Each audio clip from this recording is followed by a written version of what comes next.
Let me show you how to cook the perfect Wagyu Picanha, cut down into steaks. Let's get started.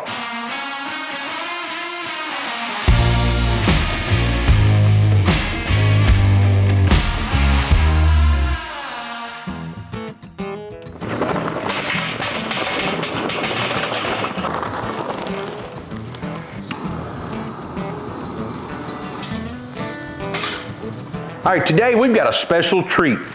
We've got a A6 to 7 grade Wagyu Picanha from our good friend Kevin Green at the butcher shop in Pensacola, Florida.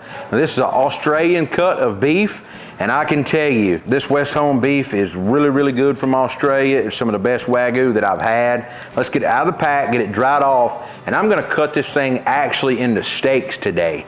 I'm not gonna smoke it whole or anything like that. I wanna get it cut into steaks because that's one of the easiest ways to cook these. All right, let's get started. All right, first thing I wanna do is get some of this fat off right here. So I'm just gonna go down this steak and trim off, or this cut of beef anyway, and trim off all the excess fat on this one side here.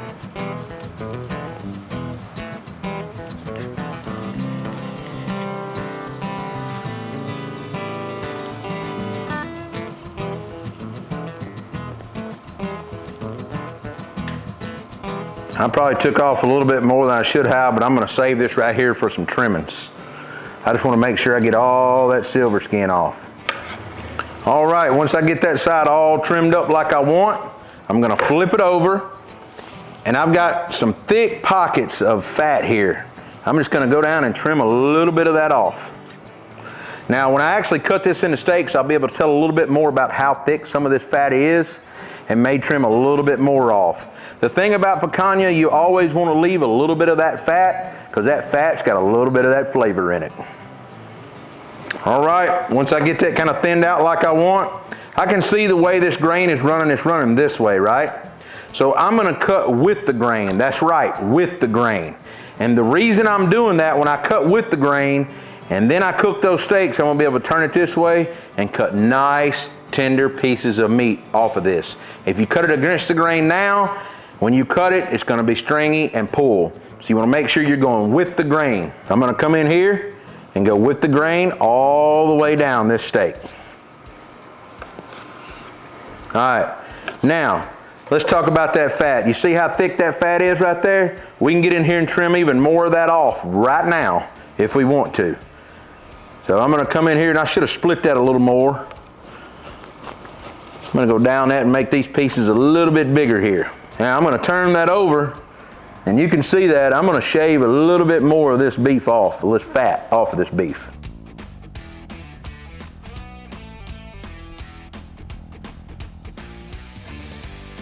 Look at that. Good layer of fat all the way off there. We'll turn it over. I gotta get it thick on the bottom side.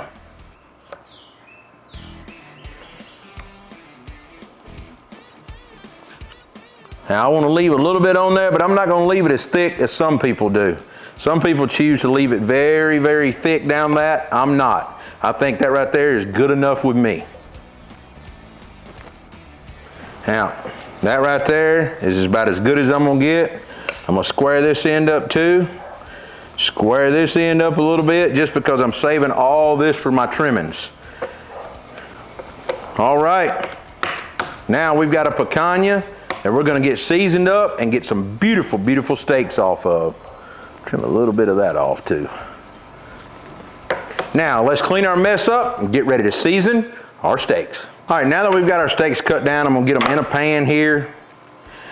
And this is totally optional. I'm gonna drizzle a little bit of olive oil to help the rub stick just a little bit on this right here.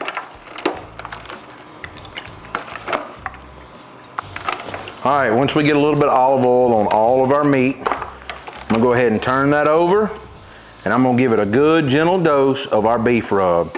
Our beef rub is a little bit more coarser than some of our other rubs, but it can get spicy on you. I've used it on pork, chicken, seafood, everything. It does not contain any sugar, so it is keto friendly. But to me, this is one of the best beef rubs you can get. Just a good all-purpose beef rub, a good black pepper hit, and sauce. You just want to keep seasoning your meat till you get it like you want it. And I'm keeping this gentle here, not doing a lot. All this black pepper in here gives it a good undertone. And once we get that all seasoned up, I'm gonna let it set here a few minutes while my Weber is stabilizing, and we're gonna get ready to get this meat on. Now that our charcoal is almost whited over, the very top is still black, but everything else is whited over. I'm gonna take and get this set up for 2-zone grilling. All right. I'm gonna let this catch up and ash over right here. Go ahead and get my rack on. So I'm gonna let all that burn off, let that grill come up to temp and those coals ash over, and we're gonna get on these steaks made from this Wagyu Picanha. The proper name for these steaks is actually called a coulette steak, I believe is how you pronounce it. I may be chopping that all up. But once you cut that picanha down into steaks, it's called coulette steaks. The temp gauge says 500. Remember, that temp gauge is right over the fire here, right? Right over it. And so we're putting the meat back here. That grate's not gonna be but about 300, 325 degrees, which is totally fine. So I'm gonna get my lid off, and I'm gonna go ahead and get my steaks on. So I'm gonna put that there like that. This one, and I'm gonna put this little one in the back right here. I'm gonna get my grill on. This is the reverse-seared technique that we're using. I'm gonna let these go for about 15 minutes, and I'm gonna start checking them for my internal temp. Once they get a good internal temp, I'm gonna start searing them off over this open flame. But in the meantime, let's make some chimichurri.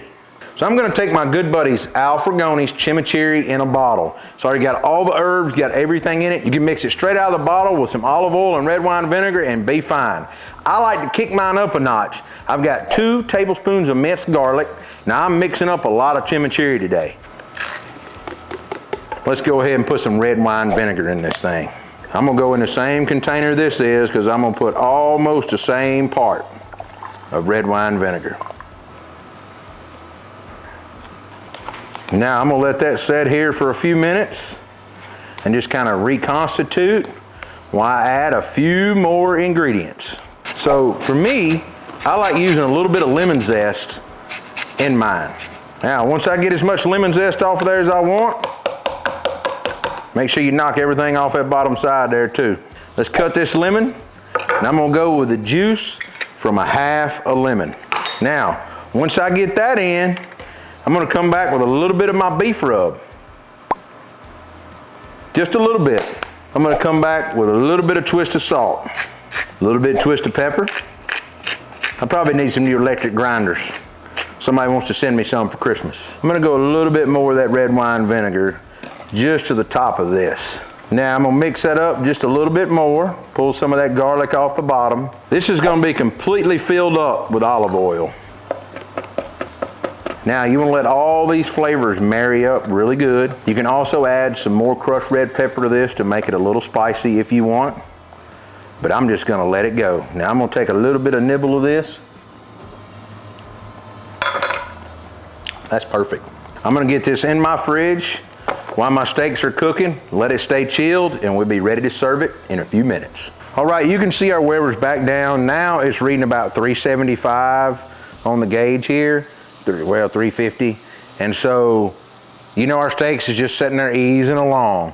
So I'm gonna take my trusty thermopin and kind of see where they're at. Now it says I'm hitting about 98 in that steak, 100, 114 or so. I know what I'm gonna do. I'm gonna leave this lid off, and I'm gonna put that fat right over that fire. And in just a minute, you're gonna see some fat dripping and some flame kissing some meat. There's that flame kiss. See that fat right there? It's gonna sizzle. Look at that. Ooh, yeah. Now, once you get your flame rolling, you wanna be sure you don't burn your meat. Put it on your fire and just keep rolling it and rotating it. You can always put it back on the cold side. You gotta be careful with these picanhas. All that fat cap will create a huge flare up, so you gotta really manage your grill and your fire. Now, I think these has got some excellent, excellent color on them. I can tell they're not done all the way. I'm gonna get a little more color on these and move them back over to my cold side and start checking them out. All right, now we've got our thermopin. I'm gonna go in our biggest steak here. It's saying about 110. This one here is hitting 117 in the middle. And that one there is hitting about 132. So Mr. 132 is finna come off. I'm gonna take and put these back over the fire just a few minutes. I'm gonna go ahead and get that steak up and let it rest right here. I'm gonna go ahead and move these off the fire here. Kind of move them over. I'm gonna get my grill lid back on my grill here. There's no need in keep flipping them over the fire. I'm gonna get some foil and cover this up. I'm gonna carry these on up to about 125 to 130 also. We'll be back to get them off, let them rest, and slice them up. Moment of truth, let's unwrap our steaks. Ooh, would you look at that? Y'all know I'm going for this big boy right here. All of them feel really good.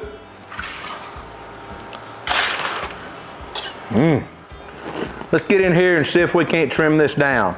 So just to start, we took a whole Wagyu A5 to A6 Picanha. We cut it down into steaks 3 ways while we followed the grain. Season it up simple with a little bit of olive oil and our beef rub. We put it over a 2-zone fire, let it cold smoke first for a while, got that grill good up to temp, threw it over the fire, and you know that fat dripping on the fire from these picanhas got the flame going. So these definitely got a flame kiss to them. They finished off nice. We pulled them all around 130 or a little over 130. Moment of truth. Let's get in here and see what we got.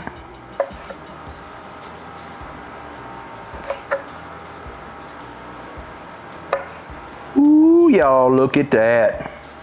I'm gonna say that right there is perfect for me. I don't know about y'all, but I'll take it all day long and twice on Sundays. And when you get in here and you, look at that, just as tender. Hush your mouth. These only had a cook time, you know, we put them on first, let them cold smoke like I said, and put them over that fire. We probably wouldn't on the grill no more than 25 minutes, 25 to 30, with all the flipping and everything. So it also depends on how ambient you get your meat. But y'all, I can tell you, this thing is cooked perfect. There's really only one thing left to do, and that's get in here and try it with a little bit of this chimichurri on it.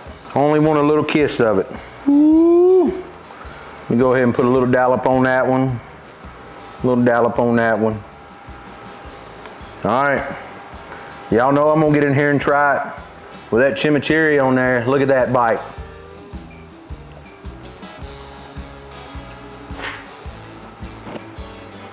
That's incredible, y'all. I don't know what else to say. Incredible. Wow. Perfect beef flavor, a little bit of heat, and the fresh herbs from that chimichurri and garlic stand out, most definitely. If you like what we're doing on our channel, be sure to like, subscribe, and follow along with your friends. You can find us on Facebook, Instagram, Twitter, TikTok, Pinterest, and of course, YouTube. I'll see you next week with another video.